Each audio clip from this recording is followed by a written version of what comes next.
ஜோதிட அறிவியலுக்கு உட்பட்ட நண்பர்கள் அனைவருக்கும் திருஷூர் ஸ்ரீராமின் அன்பான வணக்கங்கள்.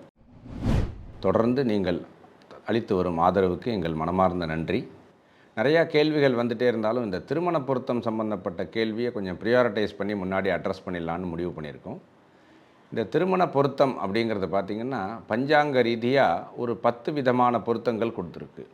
முதல்ல எதுக்காக இந்த பொருத்தம் கொடுத்துருக்கு அப்படிங்கிறத நம்ம பார்க்கணும். எந்த உறவுகளுக்குமே இல்லாத இந்த பொருத்தம் திருமணத்திற்கு மட்டும் ஏன் அவ்வளோ ஸ்பெசிஃபிக்காக கொடுத்துருக்காங்க அப்படின்னு சொன்னால், நம்மளுடைய ஜாதக ரீதியாக நமக்கு இருக்கக்கூடிய கிரக நிலைகள், அதனுடைய பலன்கள் அப்படிங்கிறத தாண்டி இன்னொருவருடைய ஜாதக ரீதியான பலன்களையும் நம்மளால் எடுத்துக்க முடியும். அப்படின்னா அதுக்கு இந்த கணவன் மனைவி உறவுக்கு மட்டுமே அந்த பாக்கியதை இருக்கிறது.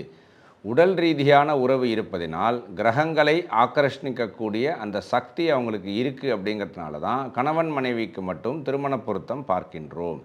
இதில் என்னென்னா, அவங்கள்ட்டேருந்து நல்ல கிரகங்கள் நம்ம எடுத்துக்கிற மாதிரி மோசமான கிரகங்கள் நமக்கு நல்ல கிரகமாக இருக்கும்போதும் அதே மாதிரி டிஃப்யூஸும் ஆகிடும் இல்லையா? இப்போ ஒருத்தருக்கு ரொம்ப நல்லா இருக்கிற ஒரு கிரகம் அவருடைய மனைவியோ கணவரோ வரும்போது அந்த கிரகம் சரியில்லாத நபராக இருந்தால் அவர்கள் சேரும்போது என்ன ஆகும்னா, அந்த கிரகத்துக்கான திசை வரும்போது 2 பேருக்குமே பலன் இல்லாமல் போயிடும், அல்லது பலன்கள் குறைந்து விடும் அப்படின்னு சொல்கிறோம். அப்போது அந்த மாதிரி விஷயங்களை பார்ப்பதற்கு நிறையா டீட்டெயிலிங் இருக்குது இல்லையா? இத்தனையும் நம்ம பார்க்குறதுக்கு இந்த டீட்டெயிலிங் ஃபார்மேட்டை கொஞ்சம் சுருக்கி 10 விதமான பொருத்தங்கள், தசவித பொருத்தங்கள்னு திருமணத்துக்காக வச்சுருக்காங்க.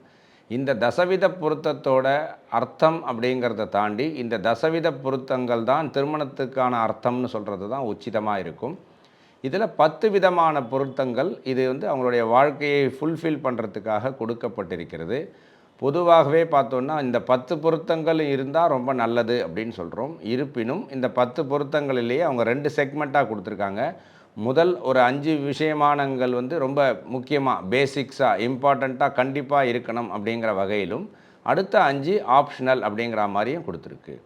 ஏற்கனவே நான் சொன்னது தான், என்றைக்குமே 10ல் 8 இருக்குது, 7 இருக்குது, எங்கள் சித்தப்பா சித்தி ரொம்ப வருஷம் இருந்தாங்க, பெரியப்பா மாமா இருந்தாங்கங்கெல்லாம் சொல்கிறத தாண்டி இல்லாத பொருத்தத்தினால் வரக்கூடிய பிரச்சனைகளை ஆராய்வது அப்படிங்கிறது தான் புத்திசாலித்தனம் இல்லையா?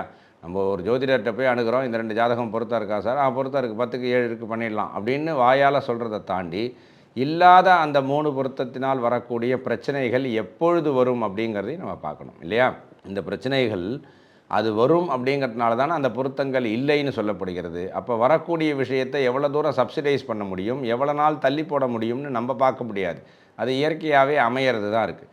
அப்போது தசாபுக்தி பிரகாரம், கொடுப்பினை பிரகாரம், கோச்சார பிரகாரம் இல்லாத பொருத்தத்தினால் வரக்கூடிய பிரச்சனைகளின் வீரியம் அல்லது அளவுகோல், அது வரக்கூடிய காலம் அப்படிங்கிறதுலாம் தெரிஞ்சிடணும். ஒரு 10 வருஷம் 12 வருஷத்துக்கு அப்புறம் இந்த பொருத்தம் இல்லாததுனால ஒரு சின்ன குவாரல்ஸ் வரும் அப்படின்னு சொன்னால், அதுக்குள்ளே அந்த தம்பதிகளுக்குள்ளே பார்த்திங்கன்னா ஒரு பெரிய அண்டர்ஸ்டாண்டிங் வந்திருக்கும், குழந்தைகள் பிறந்திருக்கும். அதனால் நிறையா விஷயம் மாறும். அதே மாதிரி இந்த குழந்தைகள் பிறக்கக்கூடிய நட்சத்திரத்தினால் கூட வீட்டில் உள்ள சூழ்நிலைகளும் மாறும். அப்போது ஒரு மரணமும் ஒரு ஜனனமும் எப்படி அந்த குடும்பத்துக்கு பல விஷயத்தை தீர்மானிக்கிறதோ, ஏன்னால் அது ஒரு நட்சத்திரத்தில் நடக்கும் இல்லையா? அந்த சந்திரனோட பலன் இருக்கும் இல்லையா? அதனால் ஆடட் அட்வான்டேஜாகவும் போகிறதுக்கு வாய்ப்பு இருக்குது.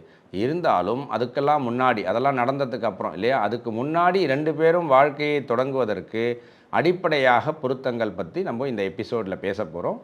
வரக்கூடிய எபிசோடில் பார்த்திங்கன்னா ஒவ்வொரு பொருத்தத்தையுமே ரொம்ப டீட்டெயிலாக நம்ம பேசுகிறோம். இதில் முதல் பொருத்தம் அப்படிங்கிறது தின பொருத்தம்னு சொல்கிறோம். இந்த தினம் அப்படிங்கிறது என்னத்தை குறிக்கிறது அப்படின்னா, அந்த நட்சத்திரம், ஆணுக்கும் பெண்ணுக்கும் இருக்கக்கூடிய நட்சத்திரத்தை பற்றி குறிக்கக்கூடியது. அடுத்தது கணம். கணம் அப்படின்னா அவங்களுடைய ஈகோயிஸ்டிக் நேச்சர் எந்த வகையை சார்ந்தது அப்படிங்கிற மாதிரி இருக்குது. அந்த கணத்தில் அவங்களுக்கு என்ன பொருத்தம் இருக்குது அப்படிங்கிறது 2வது பொருத்தமாக உள்ளது. 3வது பொருத்தம் அப்படிங்கிறது மாகேந்திர பொருத்தம். இந்த மாகேந்திர பொருத்தம்ங்கிறது குழந்தை பாக்கியத்தை இன்டியூஸ் பண்ணக்கூடிய கிரக நிலைகளும் அதனுடைய பலன்களும் அப்படின்னு சொல்கிறோம். ஏன் பலன்கள்ங்கிற வார்த்தையை நான் யூஸ் பண்ணேன்னா, பழைய காலத்துலலாம் பார்த்திங்கன்னா திருமணம் முடிஞ்சு மண்டபத்தை காலி பண்ணி வீட்டுக்கு வந்தால் திருமணம் முடிஞ்சதாக அவங்க கணக்கில் எடுத்துக்க மாட்டாங்க. குழந்தை பிறந்தால் மட்டுமே அந்த திருமணம் பூர்த்தியானதாக கருதப்படும். அப்போது அந்த wedding day, first wedding day, second wedding டேக்குள்ளே குழந்தை பிறப்பதற்கான அனுகூலங்கள் இருக்கா அப்படிங்கிறத சொல்லக்கூடியது தான் இந்த மாகேந்திர பொருத்தம். அடுத்த பொருத்தம் அப்படின்னு பார்த்திங்கன்னா யோனி. இந்த யோனி அப்படிங்கிறது ஒரு நட்சத்திரமும் இந்த யோனியை சார்ந்தது அப்படின்னு வச்சுருக்காங்க. அந்த யோனி பொருத்தம் அப்படிங்கிறது ஆகாத 2 மிருகங்களோ 2 பறவைகளோ இதுக்கு நடுவில் வந்துடுதுன்னு சொன்னால் எப்போ பாரு அவங்களுக்குள்ள குட்டி குட்டி விஷயத்தில் குவாரல்ஸ் இருந்துகிட்டே இருக்கும் இல்லையா. குவாரல்ஸ் இல்லாத கப்புள்ஸ் கிடையாதுங்கிறது ரியாலிட்டியில் நமக்கு தெரிஞ்சாலும் குவாரல்ஸுங்கிறது அதீதமாக நாளடைவில் டே டு டே இருந்துக்கிட்டே இருக்கும்னு சொன்னால் அது வந்து ஒரு பீஸ் ஆஃப் மைண்டை குலைக்கும். அப்படிங்கிறதுனால அடிப்படையாக யோனி பொருத்தம் இருக்க வேண்டும். அதே சமயத்தில் இந்த யோனி பொருத்தத்தின் மூலமாக பார்த்தோன்னா அவங்களுடைய இன்டிமசி லெவலையும் நம்மளால் ஓரளவுக்கு கணக்கிட முடியும். அதனால் யோனி பொருத்தம் அப்படிங்கிற ஒரு பொருத்தத்தை இந்த தசவித பொருத்தத்துக்குள்ளே வச்சுருக்காங்க. அடுத்தது பார்த்திங்கன்னா ஸ்திரீ தீர்க்கம்னு ஒரு பொருத்தம் இருக்குது. இந்த ஸ்திரீ தீர்க்கம் அப்படிங்கிறதுக்கான அர்த்தத்துலேருந்தே உங்களுக்கு தெரியும், அந்த வேர்டே உங்களுக்கு அர்த்தத்தை கொடுத்துரும். லாங்கிட்டிவிட்டி ஆஃப் வெட்டிங் லைஃப்பை ஸ்திரீ தீர்க்கமாக எவ்வளோ நாள் இருப்பாங்க இல்லையா. இந்த சுமங்கலி யோகம் அப்படிங்கிறதுக்கு மேலே நமக்கு எப்போதுமே ஒரு ஆர்வம் உண்டு இல்லையா. ஆரம்ப காலத்துலலாம் பார்த்திங்கன்னா அவர் சாப்பிட்டாரா, அவர் நல்லா இருக்காரா, அவரோட இது பார்க்கணும், நான் 2 நாள் கூட அம்மா வீட்டுக்கு வர முடியாது, அவருக்கு சாப்பாடை பார்க்கணும், பசங்களுக்கு பார்க்கணும்னு அக்கறை இருக்கிறவங்க அந்த அந்திம காலம் வந்த உடனே நான் முன்னாடி போயிடுவேனா சார் அப்படின்னு தான் கேட்பாங்க. ஏன்னா அந்த சுமங்கலியாக போகிறது அப்படிங்கிறது ஒரு கொடுப்பினை. நிறையா பேருக்கு ஒரு ஆசை இருக்குது இல்லையா. இருக்கும்போது அவருக்காகவே எல்லாத்தையும் பண்ணிவிட்டு இப்போ நம்ம போயிட்டோம் சுமங்கலியாக முன்னாடி, அதுக்கப்புறம் அவர் என்ன பண்ணுவார் அப்படிங்கிற அந்த யோசனையே இல்லை. ஆனால் சுமங்கலியாக போகிறதுங்கிற ஒரு யோகமாக இருக்கிறது. அதை பற்றி சொல்லக்கூடிய அந்த மாங்கல்ய பலத்தை சொல்லக்கூடியது அந்த ஸ்திரீ தீர்க்கம். அதுக்கப்புறம் ராசி, 2 பேருடைய நட்சத்திரத்துக்கும் ஒரு ராசி இருக்கும் இல்லையா. அந்த ராசி 2ம் பொருந்துதா அப்படின்னு ஒரு பொருத்தம் இருக்குது. அந்த ராசிக்கான அதிபதிகள் இருக்காங்க. ஏன்னா சிம்ம ராசி வேறு, அதோட அதிபதினா சூரியன் அப்படிங்கிற மாதிரி ராசி அதிபதிக்கான பொருத்தங்கள் இருக்கா அப்படின்னு பார்க்குறோம். அதுக்கு அடுத்தது பார்த்திங்கன்னா வசிய பொருத்தம்னு சொல்கிறோம். இந்த வசிய பொருத்தம்ங்கிறது பேரை வச்சு ஃபிசிக்கல் இன்ட்ராக்ஷன் மட்டும் அப்படின்னு நம்ம அட்ராக்ஷன் அப்படின்னு மட்டும் நம்ம நினச்சக்கூடாது. ஏன்னா இது ஃபிசிக்கல் அட்ராக்ஷனை தாண்டி அவங்களுக்குள்ள ஒரு புரிதலை ஏற்படுத்துவதற்கும் வசதியாக இருக்குமா அப்படிங்கிறதுக்கான விஷயம் இந்த வசிய பொருத்தத்துக்குள்ளே உள்ளது.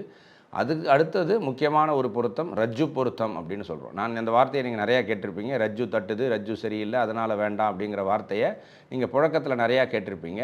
இந்த ரஜ்ஜு அப்படிங்கிறது பார்த்திங்கன்னா அந்த லாங்கிட்டிவிட்டி ஆஃப் வெட்டிங் லைஃப்பை பற்றி சொல்லக்கூடியது இல்லையா. இவங்களுக்கு ஒரு 30 திருமண ஒரு ஆனிவர்சரி நடக்குமா, இல்லை 40 வருஷம் இவங்க தம்பதியாக இருப்பாங்களா, 50வது வெட்டிங் டே கொண்டாடுவாங்களா அப்படிங்கிற மாதிரியான விஷயத்தை சொல்லக்கூடியது தான் இந்த ரஜ்ஜு பொருத்தம். மிகவும் முக்கியமான ஒரு பொருத்தமாக இது கருதப்படுகிறது எல்லா செக்மெண்ட் ஆஃப் பீப்புளுக்குமே இல்லையா. எல்லா இனம் மனம் ஜாதி கடந்து இந்த பொருத்தம், அந்த ரஜ்ஜு பொருத்தம்ங்கிறது ரொம்ப ப்ரியாரிட்டைஸ்டாக பார்க்கப்படுகிறது. 10வது பொருத்தம்ங்கிறது நாடி இல்லையா. உடல் ரீதியான சேர்க்கை இருக்கிறதுனால அந்த நாடி அவங்களுக்கு என்ன மாதிரி பொருத்தங்கள் இருக்கிறது, அவங்களுடைய சேர்க்கையினால் வரக்கூடிய ப்ளஸ் மைனஸ் விஷயத்தை சொல்லக்கூடியது இந்த நாடி. இந்த 10 பொருத்தம் அப்படிங்கிறது தான் தசவித பொருத்தங்கள், திருமணத்துக்கான பொருத்தம் அப்படின்னு நான் சொல்கிறேன். முதல் பொருத்தங்கிறதுல ஆரம்பித்து 10 வரைக்கும் சொல்கிறேன். தினம், கணம், மாகேந்திரம், ஸ்திரீ தீர்க்கம், யோனி, ராசி, ராசி அதிபதி, வசியம், ரஜ்ஜு, நாடி. இந்த 10 பொருத்தமும் திருமணத்திற்கான பொருத்தமாக கொடுத்துருக்கு. அந்த பேராமீட்டர்ஸ் இல்லையா. இதை பேசிக் பேராமீட்டர்ஸை கவர் பண்ணிட்டோம்னா மற்ற அப்ளிகேஷன்ஸ் எல்லாமே இதுக்குள்ளேயே கொண்டு வந்துடுறாங்க. அதனால் பெருசாக பார்க்க வேண்டிய ஒரு டீட்டெயில்டு விஷயத்தை இந்த 10 விஷயத்துக்குள்ளே அவங்களே ப்ரிசைஸ் பண்ணி கொண்டு வந்திருக்காங்க. இது நம்ம பார்க்குறதுக்கு கன்சிடர் பண்ண வேண்டிய விஷயத்தில் பொதுவாக அவங்க கொடுத்துருக்கிறது 10 பொருத்தங்களும் இருக்க வேண்டும் அப்படிங்கிறது தான். இருந்தாலும் இதை சப்கிளாசிஃபை பண்ணியிருக்காங்க. அதில் பார்த்திங்கன்னா தினம், கணம், யோனி, ராசி, ரஜ்ஜு இந்த 5 பொருத்தமும் ரொம்ப பேசிக்காக கண்டிப்பாக இருக்க வேண்டிய பொருத்தமாக கொடுத்துருக்காங்க. அடுத்த 5 அப்படிங்கிறது நம்ம சொல்லுவோம் இல்லையா, டாப்பிங்ஸ் ஆன் டெசர்ட்ஸ் அப்படிங்கிற மாதிரி இன்னுமே அவங்களுக்குள்ள கூடுதல் ஒற்றுமையை கொடுக்கக்கூடியது இல்லையா. கூடுதல் சிறப்பு, கூடுதல் சந்தோஷம் அப்படிங்கிற மாதிரி எல்லாத்தையுமே ஆட் ஆன் பண்ணக்கூடிய விஷயமாக அடுத்த 5 பொருத்தங்கள் இருக்கிறது. இந்த பொருத்தங்களை ஒரு பெண்ணுக்கும் ஆணுக்கும் எப்படி நம்ம பார்க்கணும் அப்படிங்கிறத இனி வரும் எபிசோடில் ஒரு பொருத்தத்தையும் நம்ம டீட்டெயிலாக பார்ப்போம். ராம் ராம். ஆதித்யாய ச சோமாய மங்களாய புதாய ச குரு சுக்ர சனிப்யஸ்ச ராகவே கேதவே நமஹ.